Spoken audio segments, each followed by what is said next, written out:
Okay, so for all purposes, like slip and away you go. And again. Good boy.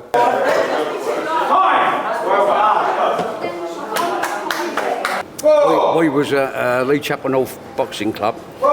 Prior to that, that was Yardley's boys. And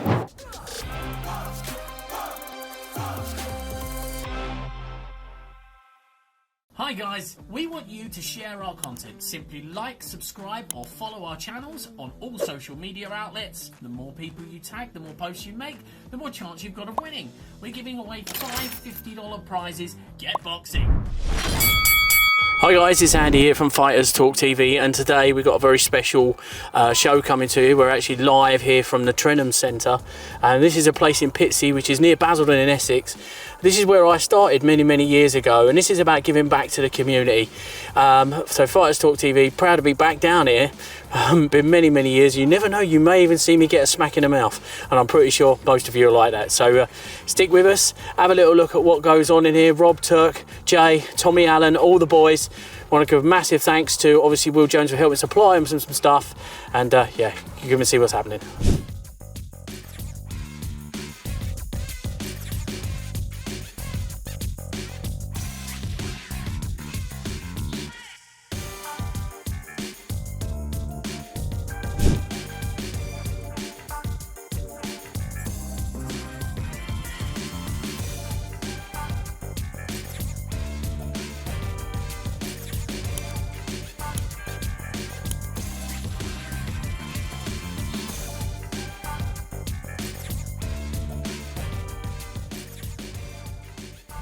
one punch, back, 2 punch. In between the 2 punches, you must remember, okay, so for all purposes, like slip and away you go. And again. Good boy.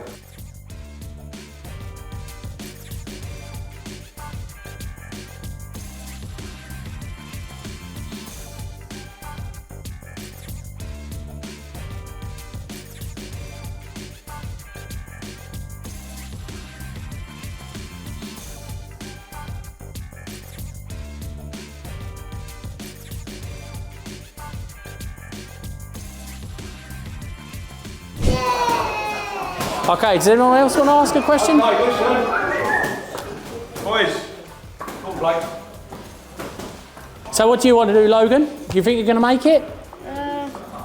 Confidence. Gonna try. That's the important. And if you could be anyone, who would you be?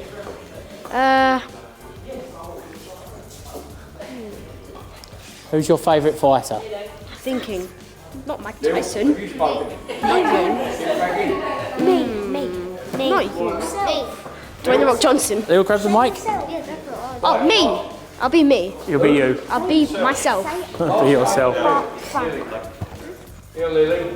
So you had a couple of good sparring sessions in there. You certainly kept a young man at bay, didn't she? Sorry. Good fight. Yeah. So do you want to make it as a pro? Yeah. Like follow Nina's footsteps? Yeah, but I'm also interested in dentistry. In what, sorry? Dentistry. Oh, well, they'll all need you shortly. Certainly be involved in boxing that way. Wonderful. Anyway, guys, thank you very much for having me, and I've got some caps for you all. Yeah? And don't forget, Fighters Talk TV is where you want to subscribe. There you go.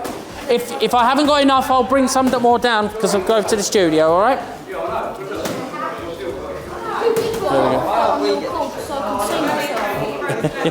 Yeah, definitely. There you go. Hello. There it goes. Have I got enough? Have I got enough? Have I got enough? Have I got enough? How many short am I? Have you got one? You haven't got a hat? I've got 2. Cheers, mate. Right, 1 second, let's see if I've got any more. Okay, guys, it's Andy here from Fighters Talk TV with Larry Turk Thompson. How you doing, mate? Doing fine, Andy. Lovely to see me, old mate. Yeah, that's it. We go back many years. Oh, we do. That old Wickford gaff. Bloody lovely. Lots of fond memories, getting punched in the face. Well, yeah, but I just here at the BFK, I just do a bit of hand wrapping, wash and brush up.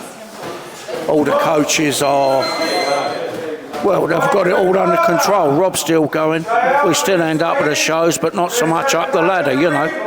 Well, that's it. I mean, your boxing history, I mean, when did you first start? How did it first start for you? About 1969, I think, at the Lee Chapel North Club. I was all like an hack and slasher, but that's where I met Rob at college, same time, and he started his BFK with all Tom and all the young boys, and I come along at a later time. And I invited me to help in the corner, and it's been fantastic. Enjoyed every minute. That's it. I mean, we go back a long way since I was a kid as well. And, you know, what does it mean to the community to have a gym such as BFK? I mean, it is good because there's a lot of bad news in the streets now, and a lot of parents are worried about their children just hanging about on streets. Well, here it's starting to get very well known, and they start to learn a bit of discipline, a little bit of looking after each other with a bit of respect, and it really is bad news. So Frankie Vaughan years ago started up the National Association of Boys Clubs. We need something more like that in the country because it's just getting bad, and it's such a shame. Innocent people, and there's kids killing kids, and it's awful, really bad. Well, I think as well, you know, it does a lot of good to the community. I mean, see, I remember as a kid coming to the Trenham, and many years of all the kids around here also went to it, you know, and so. But you know, look at Tommy, look at Jay. Here now, obviously Gary comes back occasionally, as we spoke about. Yeah. And obviously you and Rob have been the staple for many years. I mean, I remember you wrapping my hands many a time. I know, yeah, and like I say, with this COPD, I don't do too much now, and I'll get a bit of jip, but I'll still do me bit. But now you've got the younger guys taking over. So how much longer do you think you're going to carry on? You've been here, you can't leave, Turk. You've been the staple of many a young boxer's life. I reckon we'll be here till the day we ain't, or the day we just don't wake up. It's too much of our lives, and you know we've been together 53 years, and you know there's a bit of a friendship worked out there, and I've met so many great people in my time. I mean the Wickford crew, all the trainers, all the other boys, and I'll say I'm going to write a book one day, but I don't know when. But like I say, it's part of my life, and I'm going to carry on till I can't do it no more. Absolutely. And one of the things that I always tell people when I talk about you, you know, is you're the font of all boxing knowledge. I mean, we've had many a conversation over the years, and I just think that, you know, that's a fantastic memory to have. And I tell a lot, as I spoke to the kids tonight, and I said, if you ever want to tap someone's brain, go and talk to Larry, or as I fondly know him as Turk.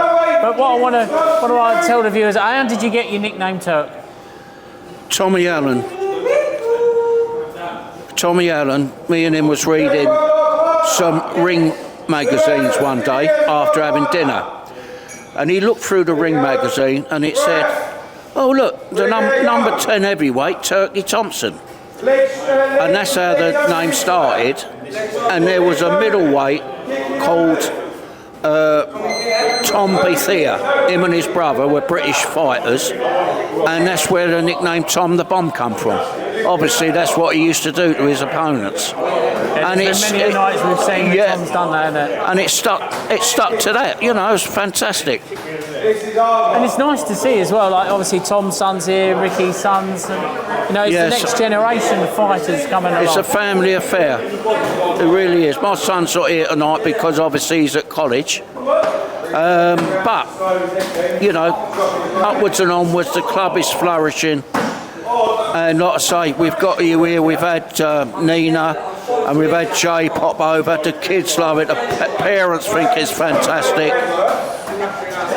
And what can you say? Well, I'll tell you what, mate, long may it continue. Thank you very much for having me. No, long may it continue. I'm so pleased and everything else for this opportunity. and I really will get slagged off when they see it. But do you know what, Andy? We go back too long. God bless you, mate. God bless you.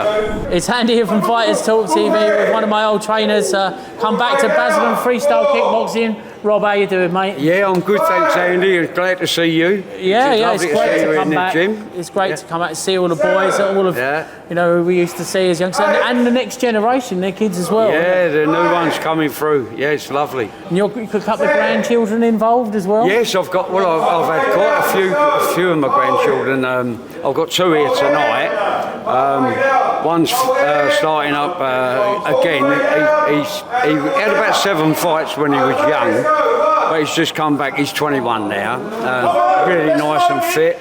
And I've got a little fella there. That's Jude. He's just turned 11, but he's with a fantastic club called Chalverdon Boxing Club. Yeah, no. And he's with them, but he comes on a Monday just for an extra bit of workout, you know, just to keep fit.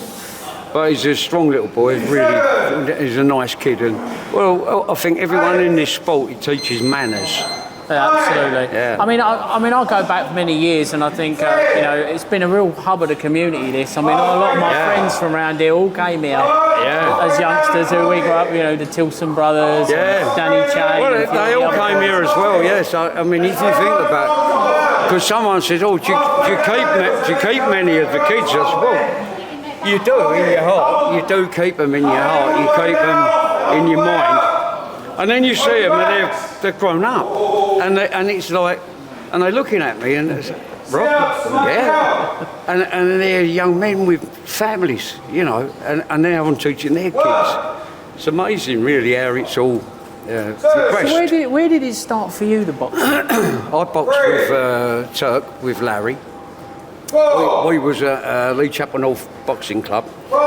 Prior to that, that was Yardley's boys.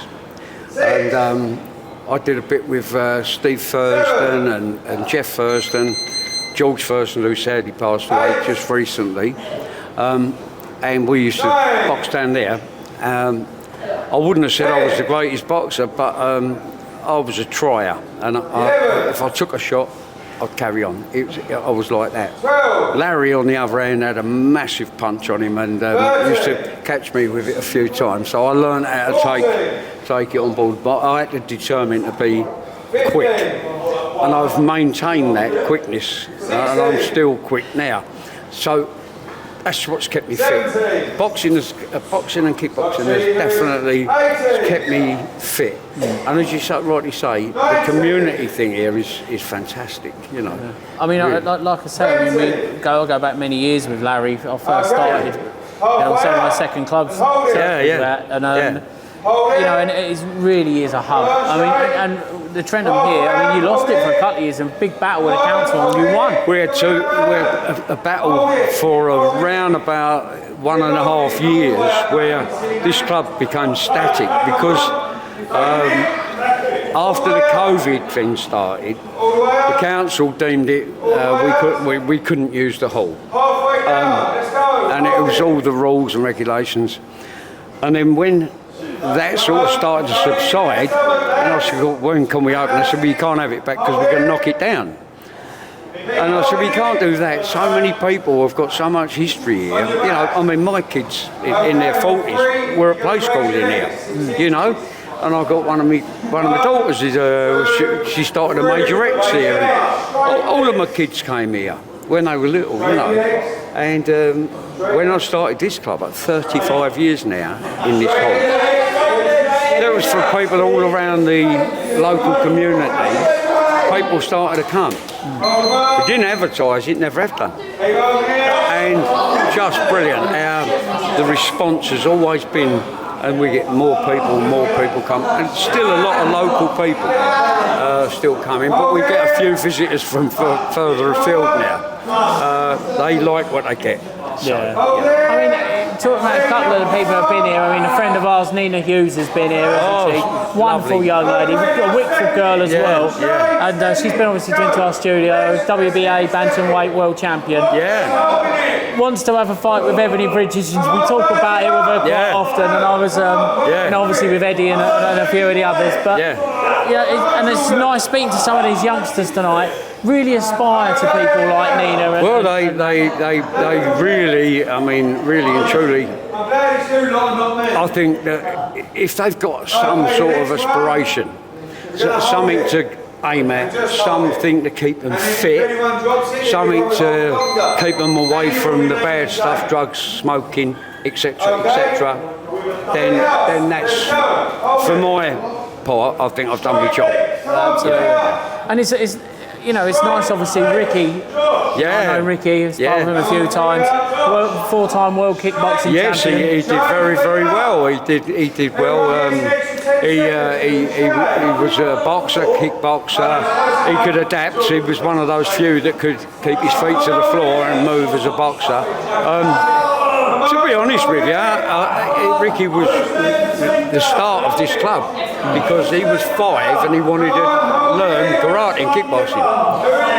And I tried as I might to teach him in our lounge.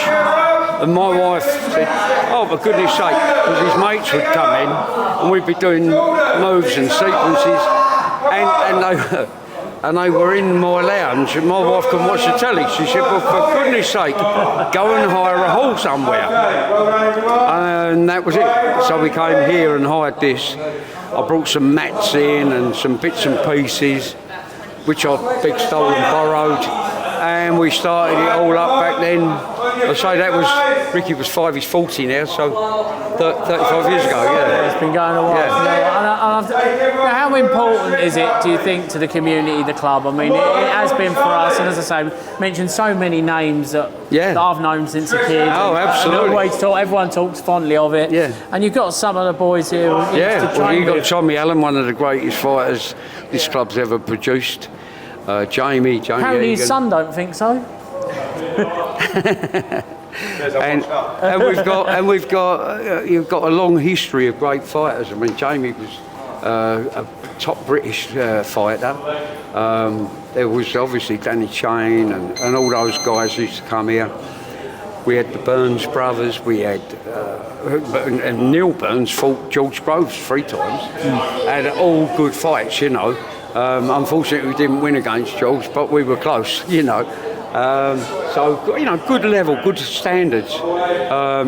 We've had boys going out. Dave Jenkins was one of our stalwart campaigners, great fighter, boxer, kickboxer. He fought quite a few different fights. He fought, I can't think of the boy's name now, but he was the first victim of, blimey, I can't think of his name. The Asian lad that was really rather good, 17-year-old Olympian. Amir Khan? Yeah, Amir Khan. Amir Khan's first pro fight was against David Bailey. And he beat David Bailey, but that's the sort of standard we were fighting against there. So, I mean, from a little tiny old club like we are, and you know, at the end of the evening, Andy, everything has to be put away, floors swept, everything has to go away. And people don't realise at grassroots level, a lot of work. It's all volunteers. It's all everyone's for the kids. volunteers. This isn't our. I mean, I'm retired, long time retired now. I mean, you know, knocking on a bit, as they say. But I thank God that I was brought to this, and it happened. I just feel so privileged to be around all these young people, hopefully with a positive influence. Well, I think as well, you can see your style of boxing, your training, go through the lads, that now become trainers themselves. Yeah. And when we were talking to the youngsters earlier, it gives them a grounding in life. Yeah, definitely. You know, like I've carried with me, and I know a lot of the others are carried. Yeah. And you can hear Tommy demanding money. It's not with menaces, I'm asking. It might be if they don't pay. But no, and I'll tell you what, Andy, I'm very proud to know you because you've striven all your life to try different things, and I like that. I think that's to be admired. So hats off to you. Well, I mean, with me, just like I was telling the kid, never give up, never give up. And I said, you might not make it as a pro, but you can be a lawyer, a dentist. We had there, all sorts in the media. There's so much around boxing, and you truly love the sport. And I think I was sitting there looking tonight. I bought me a set of gloves, but I fought against it. Because I'm too old to get hurt. Oh, Jude, come here. So this is your grandson, isn't it? This is my youngest grandson, youngest boxing grandson. Jude, Lonsdale belt, what do you reckon? 100% all the way. 7 years, I think. Didn't we agree? 7 years? 7 years you could win that. That'd be 18, right? Yeah. Lonsdale belt is his dream. Well, Rob, thanks very much for having me tonight. God bless you. Thank you very much as well. I look forward to following you guys. Okay, guys, it's Andy here from FighterstalkTV with two of the oldest guys I know in the BFK gym. Jay and Tommy, how you doing, boys? Yeah, not too bad yourself. Yeah, not bad. I'll tell you what, it's been a great evening tonight to see, going back to it, do you know what I mean? For me, I've been away from actually the gym side of it for many years, so I weren't too good at getting punched. Just didn't know how to duck, so... But what does it feel like now to sort of pass your knowledge on to the next generation after Rob? Yeah, mate, it feels good to put something back in. You know, I ain't been to the gym for years, and then my son wanted to come back. He wanted to do a bit. He's great, very green. He's not done anything before, and then brought him down, and I started getting itched. And got back involved. And now helping out with the training and putting the boys through their paces. Yeah, same with you, isn't it, Jay? Yeah, same. Bringing the kids down. I mean, our kids are now teenagers and young adults, and they all started the same as our younger class. So yeah, it's been lovely to give back to a club that's helped us since we were younger and coming up. So yeah, that's great. Great. It is. I mean, it's such a big part of the community. And when I used to live around the corner, all my friends come here. Obviously, you guys are here, and not that you're not mates, but you know what I mean. But it just means such a bigger thing to the community, doesn't it? Oh yeah. Look, there's been kids from all around the area. And they've all grown up together, and it's a lovely place to be, and it's keeping a lot of the kids off the streets as well, which is the main thing. Yeah, giving them something to concentrate on. And they look forward to coming down. Yes. And getting shouted at. Yeah, we heard a few directions being put that way. A bit of demanding money with menaces at the end with the subs. I mean, the other thing is, obviously we all want to speak to Joshua's, we all want to speak to Furies, but this is where it starts. This is where it's important to learn. This is where you get your love for the sport. Do you agree with me that that's where it starts, places like this? What's nice about this is we've got kids here from all walks of life. Some who like to be out in the street, some who are kids that just stay in their rooms, and now we've got them out doing something, and they all gel nice, and we've become one big family while we're here. So yeah, it's really nice. Yeah, and you were out the weekend over in Kent as well. Lads did a good job, and lasses. We got some really good results. Had a couple of questionable ones against us, as you do, but we on the whole, it was a really good weekend. So yeah, well pleased, well proud of all the fighters who went out. So what next for the guys? When's the next outing for the older ones and the younger ones? Yeah, well, I mean, we've got shows coming up. I mean, Tom gets a lot of messages and calls every day, really, don't you? So we're looking at 24th of November. We should have 2 or 3 out, and then we've got a kickboxing show, kickboxing / Muay Thai fight show up in Wolverhampton on the 17th of December, nice and close to Christmas. Yeah, absolutely. Nice black fight for Christmas. So, hopefully we're going to have about 5 or 6 out for that one, so that'd be nice. Well, I'll tell you what, when the guys are coming up to the fights, come down to our studio in Ongar. We'll get them on our couch with all the memorabilia that you could ever want. And it'd be great to see them down there. And also they can get some ticket sales done as well, because I'm sure that'll all help. And once again, guys, always come down and support them. If you are in Basildon and you want to come down and have a little look, I'm sure these guys will help you out. Yeah, love it. Thanks very much, guys. Enjoy the evening. Cheers, buddy. Thanks for coming down. No worries.